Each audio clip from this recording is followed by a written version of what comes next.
And welcome back to the Murdy Creative Co podcast. I'm your host, Colin Murdy, and today's topic is leadership and morale. But first, I want to say thank you to everyone who's supported the company so far. If you haven't got a chance, go check us out on the web at murdycreative.co. That's MURDY creative.co. Or you can check us out on Facebook and Instagram by searching at murdycreative.co to see the best of our product shots. Follow us to keep up to date with our daily photos and be the first one to know about new product launches. You can also use the subscribe button at the bottom of our website to be included in all of our new product announcements. Be sure to check out our laser engraving, personalization options, and exclusive colors on the website, or you can get a blank one on Amazon Prime. All right, so first and foremost, later today, we will be launching the pre-sale of our new binders. Now, I had originally hoped that they would be available for sale today and that we would be able to not have a pre-sale for this particular project and we'd be able to get it going. But unfortunately, it's just we had such unbelievable success with the sale that we ran our supplier completely out of bolts, which is unusual. We don't normally have that problem. They're very well stocked normally. So it was an amazing sale, and we are still 7 to 10 days behind, and I am so sorry to all of you who ordered. I think right now we're working somewhere in the 27th, 28th, maybe the 29th today. I'm not sure exactly where we're at, but rest assured we're doing our very best to get everything out as fast as possible, and we really appreciate your patience as we work through that. I am going to be picking up the leather today, however, so with the pre-sales, for those of you who order with the pre-sale, they will be available, and we're going to start shipping them on the 24th. If for whatever reason our supplier is able to get us bolts sooner than that, we will be getting out the orders earlier than that.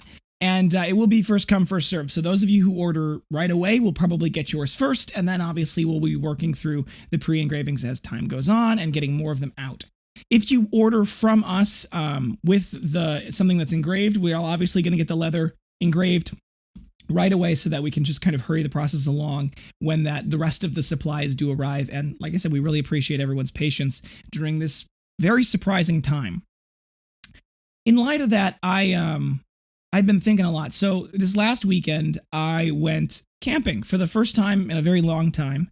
I'm not much of a camper. My family and I go out west to a lake for a little while in the summertime normally. We didn't go this year, unfortunately, but with that, it's not quite camping. It's very similar, but it's not quite. This is one of the first times I've actually gone true tent camping since I was very little and in Boy Scouts. So I really enjoyed getting some time away and, not having my cell phone. And I guess it's one of those things where when you work in the role I do, it's just there's always something, right? Whether it's 10:30 at night and someone messages us, or it's 6 a.m. and there's stuff going on. It's like I'm always on my phone and I'm always managing things, right? I'm always keeping an eye on how things are going. So to be in a place where there's no cell service is actually really nice. So I had to take and slow down a little bit this weekend. And I brought along a book on leadership that my father had given me for Christmas. He actually gave each of the boys a different book on leadership. And the idea is hopefully when we finish reading them, we'll be able to swap. But the book that Dad gave me was called its title is Call Sign Chaos. It's written by General Jim Mattis, and he was Secretary of Defense, and I think he was the Commandant of the Marine. He's an incredibly well-known, well-respected leader in the military, and he's retired now. And I've just gotten into the very, very beginning of this book. But whenever you start reading books about leadership, it really kind of forces you to be more introspective on your own leadership.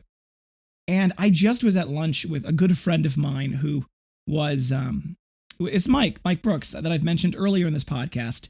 I actually did an entire podcast on him.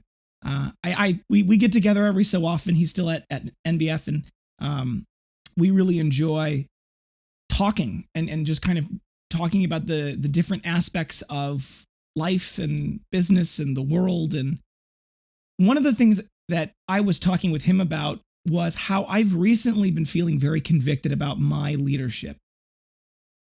For all of my life, I have thought that I was this excellent leader, right? This great motivator, my charismatic, passionate, style of action and of communication is, something that gets people motivated and gets people going.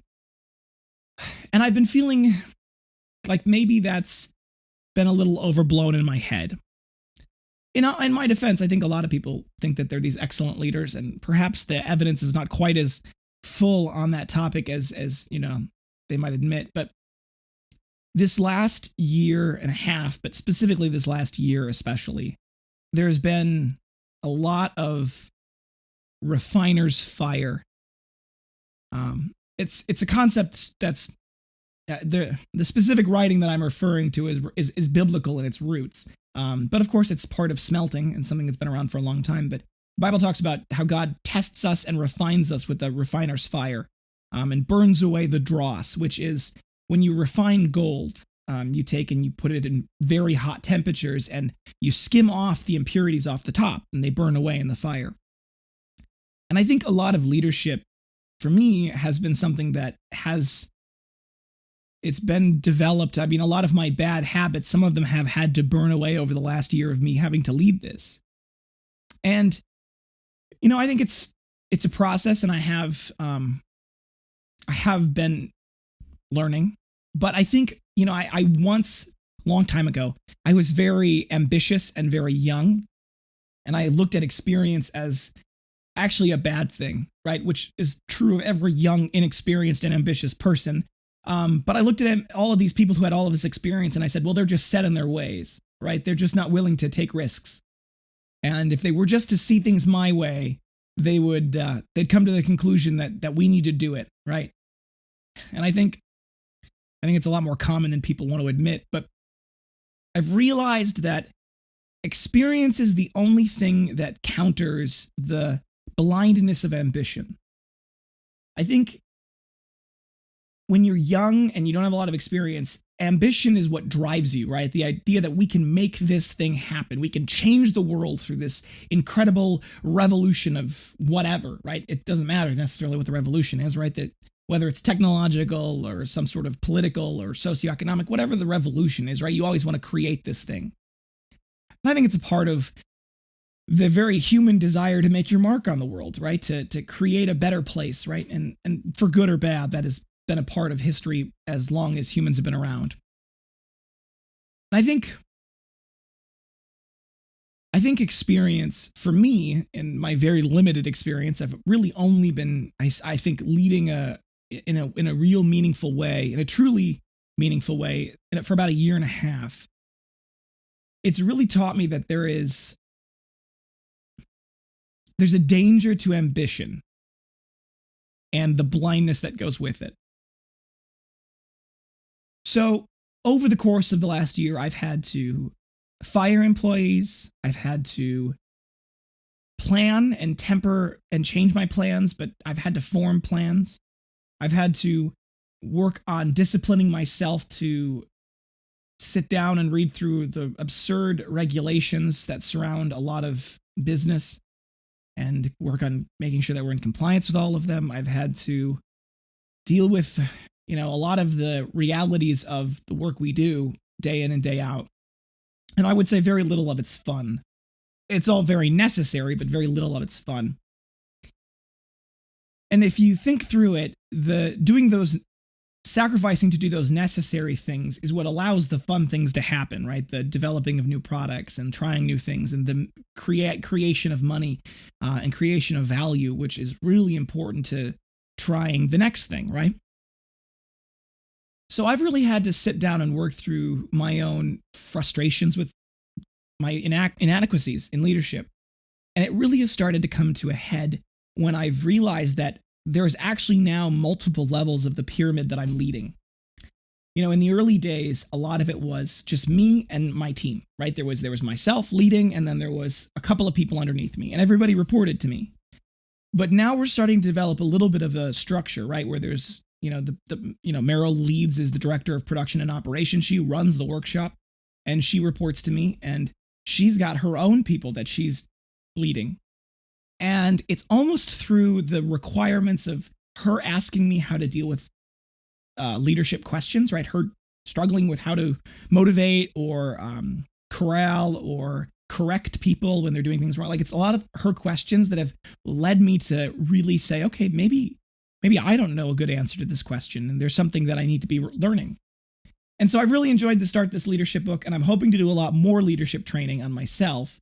But I'm also hoping to have Meryl, read more of her leadership, and working through creating a library of leadership materials that we can work with. And I think the start of the book is really good. The call sign chaos that I'm starting. I haven't got very deep into it yet because I only have so much time, but I've really enjoyed the beginning of it because a lot of what he talks about is the fundamentals of leadership and how his life and what he has done has taught him these different aspects of leadership. But one of the things he emphasizes early on is building the right team and weeding out people who are not part of the right team. And that's something I think that we have kind of accidentally stumbled upon, is a good team.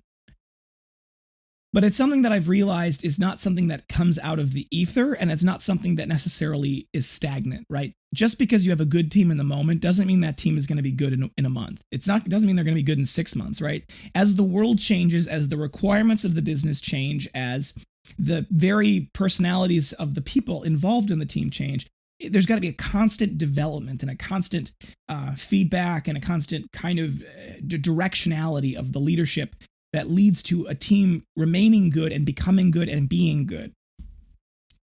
And I think we've seen a lot of the effect of good and bad leadership on the morale. We have had, during the summer, some really slow weeks in a row. And then we've had, like, for example, the last 2 weeks, which have been Christmas level business. And it happened just instantly. And while we had planned for it to go well, we did not plan for it to go this well. And I think the stress on the team is very real. I think there's a lot of short tempers. There's a lot of people not necessarily thinking through what they're about to say and then saying things that don't necessarily build up a good environment. And, and everybody's guilty of it, right? And that's because everyone's feeling the pressure, right? Because we've got people email us saying, hey, it's been a long time. Where's my order? Which, perfectly reasonable question, right? If you buy something and you spend a good amount of money on it, you want to know where it is. And it's been a while. So I totally understand that on the customer side of things. And so the team is kind of feeling that pressure as well. And we're just working as fast and as reasonably as we can. But like I said, there's limitations that are sometimes out of people's control. And I think that's really, people are struggling. And it's in this moment that I'm realizing that I need to be a better leader. I need to stand up and help calm people down, help people feel better about what they're doing and not feel the pressure as much and be able to take some of that on myself. And obviously, I think the first step is being able to lead by example. I mean, I've been upstairs, last week I went upstairs for quite a while to help at the workshop. And today I'm going to go back up and, just put books together, right? Because that's what's needed. And as a leader, it's on me to be able to fill in every role, right? I need to be able to effectively lead my team. I need to be able to, at the very least, do the basics of their job in a way that shows to them that I'm not just somebody who doesn't know what's going on. I mean, when I ask of someone to do something, I need to understand what that something would require of them. I need to be able to do the job and then understand what I'm asking of them so that it's not just some sort of leadership in a vacuum of reality, right? There's no real understanding. So I have to lead by example. I'm hoping that by, me going up there and providing extra set of hands and by the team continuing to just work the problem, work the process, we can continue to grow. And we are very excited. A lot of the part of the leadership that I've really realized is that we have to use tools and better tools than we've ever had before to make the company run smoother. There's a lot of what we do that's very manual still from a inventory tracking, from a reordering standpoint, from a inventory management and structuring that we really need to be working on. And by shrinking the binder line, that was one of the steps in making the inventory simpler, but just because it's simpler doesn't mean it's automatic. So having the system be able to manage a lot of that is going to be something that if we can get that tool implemented in the next month, like I hope, could hopefully help relieve a lot of pressure on Merrill to not have to manually count everything all the time and keep on top of it, which is stressful. There's just no way around it, right? If people are constantly ordering and you don't know how much you have on the shelf because you have to manually count it every time, it gets very, very stressful. So we're doing our best, and that's all we can do. And we're going to continue to work on improving things. And I'm going to keep working on improving my leadership. And hopefully when I'm done with the book, I'll be able to do a little podcast on what the key points of it were. And so you guys can get a little bit of that. And if you've got ideas, right, if you've got books that you think would be good leadership books for me, I'm always happy to, I love suggestions, right? So definitely leave those in the comments or send me an email.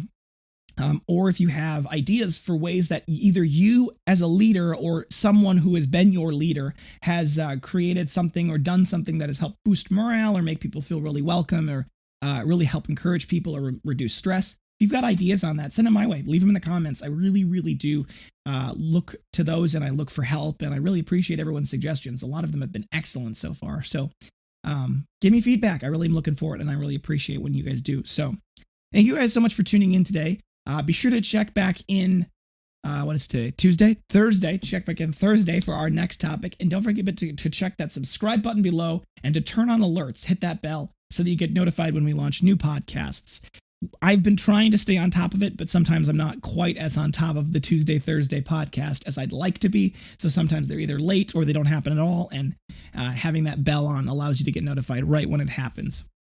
If you have any questions or concerns about your leather binder, journal, folio, mask, or accessory, send us an email. You can feel free to contact us on the main page of the website, MurdyCreative.co, or you can contact us via Instagram and Facebook. I will tell you, if you send us an email via our website, we actually do get back to it faster.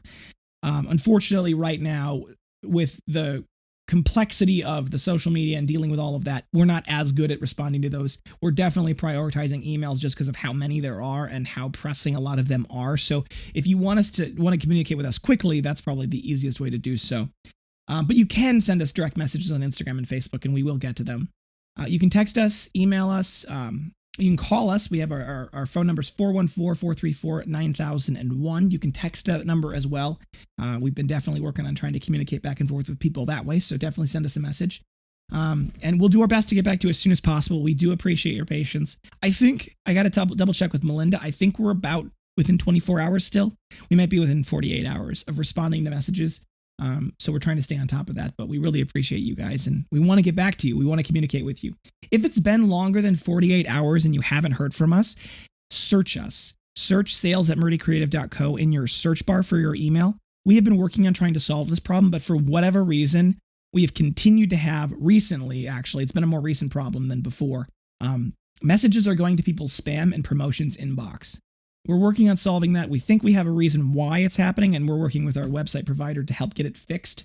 It's something with the SPF and DKIM, so we're working on getting all of those corrected, which hopefully will allow, Gmail and other email providers to say, okay, this is a legitimate email from a legitimate source. But if you don't hear back from us, you can search that. And if you don't see anything in your spam or your junk or your promotions inbox, you can feel free to obviously reach back out to us, or you can text or call us, 414-434-9001.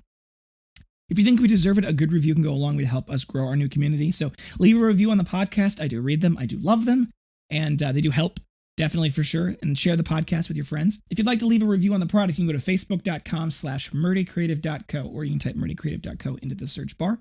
On the left-hand side, there's a reviews button. You click reviews, and then there's a do you recommend the Murdy Creative Co question. You click yes, and then you can write your review. You can also read all of our 5-star reviews there. They're incredibly encouraging. I absolutely read the reviews to our employees. We're posting them on the wall. They're just something that helps encourage us. So if you like it, leave us a review. It means the world to us. It really does help everyone who's not sure about spending the amount of money that we're spending on the books. It really helps them feel confident that it's worth it. So definitely do that. Word of mouth is still the best form of advertising. So please tell your friends about the company. You can do so if you want to get a little bit of a referral reward. Go and sign into our website. There's a button at the top that says log in. If you log in and create a profile, it's free. It doesn't take very long to set up. All you have to do is then sign in, and then in the bottom left-hand side, there's a button that says rewards. Click on that. There's a referral section where you can get a link. If you send that to a friend, they'll get $5 off their first purchase, and you'll get $5 when they make that purchase of in-store credit to use.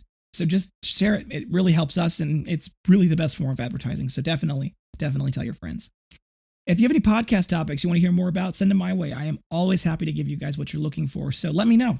You can send us an email. You can leave a comment below. Pretty much any way of communicating with us. Usually, if it's something related to me, the team's really good about getting it to me. So send it to us. I will talk about it if it's something even remotely interesting and definitely something that people want. If you're looking for multiple of anything we sell, binders, folios, anything at all, for gifts, giveaways, menus, really any reason, ask about our bulk discounts available. They do start at quantity 5 and up, so it's really easy, and they also stack. So if you get 5 of one thing, 5 of another, 5 of another, it's the collective total quantity that you purchase that is what derives the discount. So you're interested in that, send us an email and we'll happy to give you more details. They make great gifts for your team. They make really meaningful gifts for friends and family and everything like that. So definitely reach out. Thank you guys so much for tuning in. Have a great day and goodbye.